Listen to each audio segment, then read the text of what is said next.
Pour réaliser une évaluation, il faut se positionner sur le petit crayon tout au bout d'une évaluation. Par exemple, un Sit to Stand, nous allons pouvoir cliquer dessus, nous retrouvons le nom de l'évaluation, Sit to Stand, protocole du test de relevé de chaise. Si l'on clique sur le point d'interrogation, on va pouvoir retrouver un PDF de la notice qui explique comment se déroule le test, quel est le matériel nécessaire, quelles sont les formules qui vont être liées, des références bibliographiques, ainsi que des détails sur les calculs. Je passe vite sur les calculs pour aller directement à la fiche permettant d'évaluer le patient si celle-ci doit être mise au format papier. Après la notice, on retrouve une petite explication permettant de savoir ce qu'est ce qui sera mesuré. On va retrouver des valeurs, ici, qui sont des constantes, qui ont donc été saisies par un autre intervenant et qui s'importent automatiquement dans l'évaluation.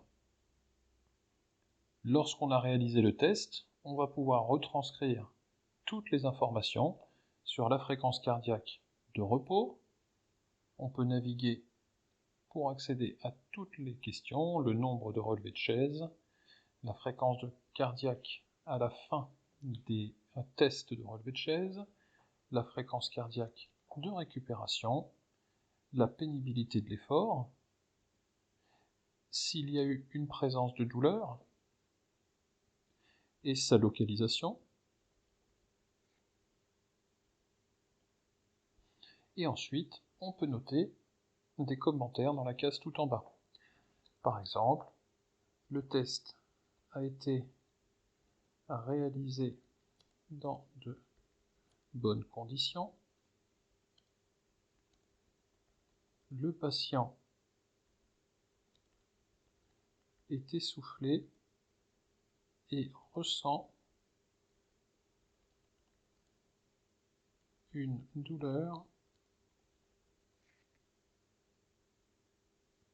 dans le genou à gauche. Un correcteur d'orthographe vous est proposé. Vous pouvez donc valider ou enregistrer en brouillon. En enregistrant en brouillon, la barre passe à moitié remplie de couleur orange.